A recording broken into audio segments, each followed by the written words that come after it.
How to change your profile image on Hubspot.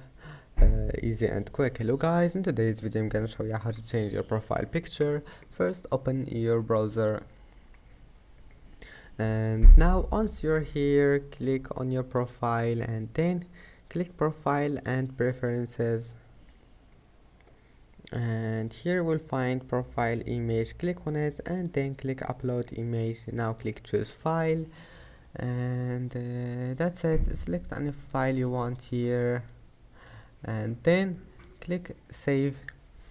Now just wait a few minutes and it will be saved.